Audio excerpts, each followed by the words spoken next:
Belgique. Olivier Menguin prône une mesure forte pour les politiques qui fautent lourdement.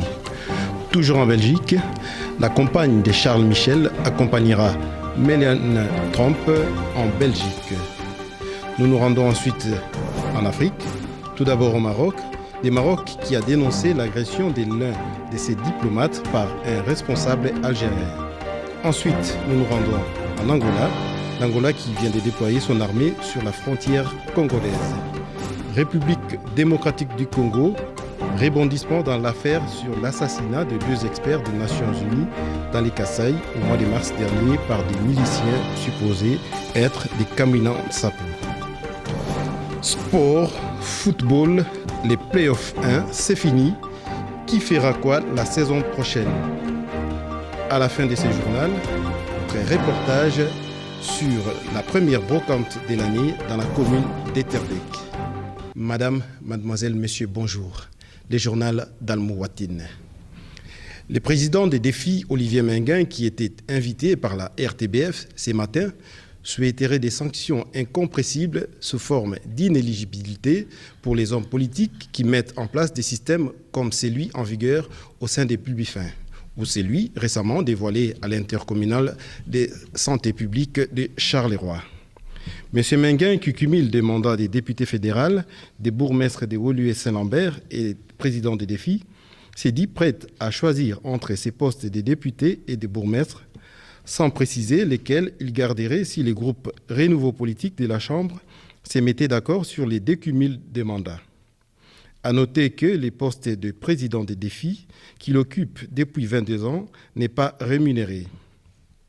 Au sujet des travaux de la commission d'enquête parlementaire sur les Kazakh Gate, dont les travaux se poursuivent à la Chambre, Olivier Menguin note qu'il y a des faits plus que troublants, des interrogations qui méritent d'être posées quant au rôle joué par les ministres des Affaires étrangères, M. Didier Reynders. Toujours en Belgique, selon les ministres de l'Intérieur, Yann Yambon, la compagne du Premier ministre, Amélie Debout-Ranguien, accompagnera l'épouse du président américain, Melania Trump, pendant les séjours du couple présidentiel à Bruxelles, à l'occasion du sommet de l'OTAN. Il avait été question initialement de la secrétaire d'État Zoualdemir, mais en divulguant des informations strictement confidentielles et en s'autoproclamant guide gouvernemental de Melania Trump et compagnie, la secrétaire d'État s'est attirée les foudres de la Maison-Blanche. À noter que la secrétaire d'État ne va pas chômer ces jours-là, puisqu'elle assistera aux Special Olympics, les Jeux nationaux pour les personnes handicapées, qui commencent le 24 mai à Lommel. Nous nous rendons en Afrique, tout d'abord au Maroc, avec les retours du Maroc au sein de l'Union africaine, depuis 2017, la rivalité entre Rabat et Alger s'est exacerbée autour de la question du Sahara occidental et donne lieu à une sourde lutte d'influence au sein des organisations et rencontres internationales. Les comités spéciaux des 24, une commission de l'ONU sur la décolonisation, tenait ce jeudi 18 mai une réunion sur l'île antillaise de Sainte-Lucie. Au cours de la réunion, Soufiane Mimouni, directeur général du ministère des Affaires étrangères algérien, a agressé physiquement l'adjoint de l'ambassadeur marocain à Sainte-Lucie. Les diplomates marocains ont dû partir à l'hôpital. La réunion a été interrompue et une plainte a été déposée. Angola. Des mouvements des troupes de l'armée angolaise ont été signalés au nord-est de l'Angola, ainsi que près de la frontière commune avec la République démocratique du Congo. Il s'agirait d'une unité de l'infanterie de l'armée angolaise, accompagnée de tanks et d'une artillerie lourde. République démocratique du Congo. Rebondissement dans l'affaire sur l'assassinat des 2 experts des Nations Unies dans les Kasaï au mois de mars dernier par des miliciens supposés être des Kamina Nsapu. En effet, dans un long article publié samedi 20 mai, le New York Times affirme que l'experte des Nations Unies, Zaïda Catalan, assassinée en mars dernier avec son collègue américain Michael Sharp, détenait un enregistrement audio prouvant l'implication de l'ex-ministre de la Coopération au développement de la République démocratique du Congo, M. Clément Kankou, dans les massacres au Kasaï. Selon des documents conservés sur l'ordinateur de Zaïda Catalan, elle enquêtait sur les rôles supposés de Clément Kankou dans l'incitation à la violence dans la crise au Kasaï, où l'armée congolaise affronte des miliciens du chef coutumier Kamina Nsapu, tué en août 2016 au cours d'une opération policière. Monsieur Clément Kankou, qui a reconnu avoir eu un contact téléphonique avec les experts, a promis de tenir une conférence de presse ce lundi pour clarifier les choses.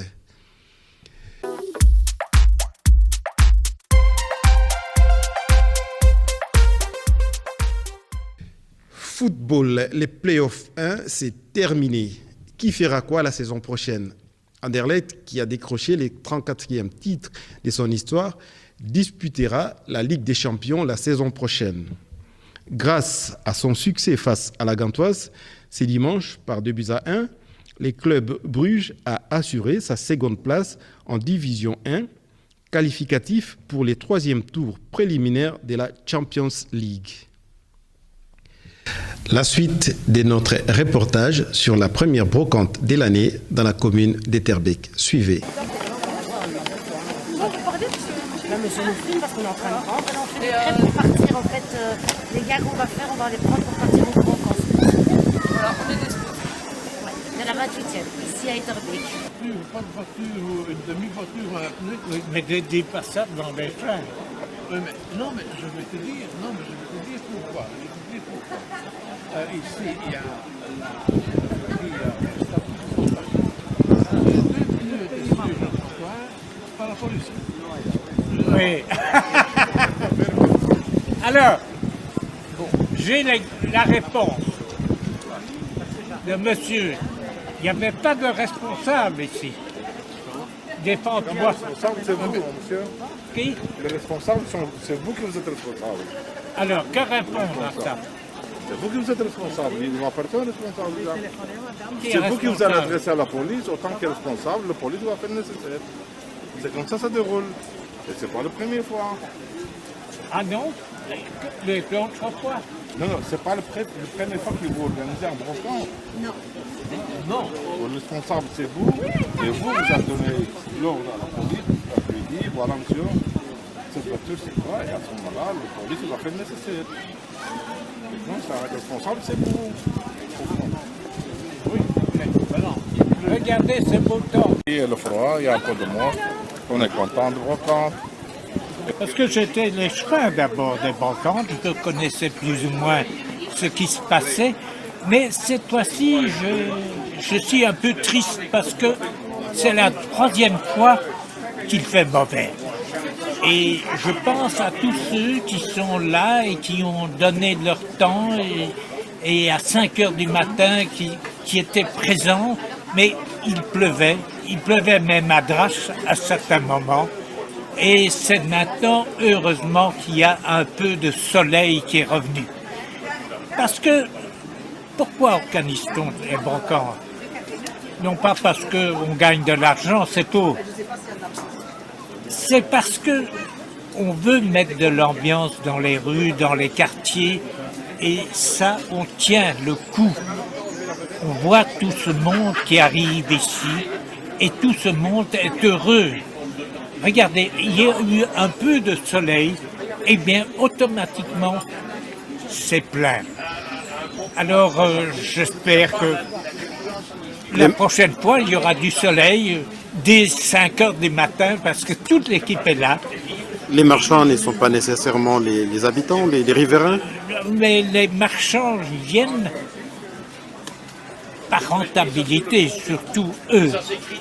Mais également, ils donnent aux gens qui viennent un certain plaisir de l'action qu'ils ont pour aider les gens.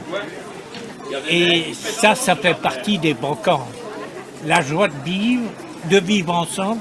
Vivre ensemble est important parce que souvent, il y a des classes sociales qui se forment pendant la journée.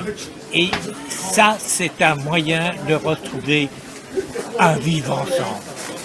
Alors je suis pour le vivre ensemble et pour les brocantes, même quand ils sont du mauvais temps, parce qu'un jour viendra qu'il y aura toujours le soleil. En tout cas, il y a le soleil dans les cœurs.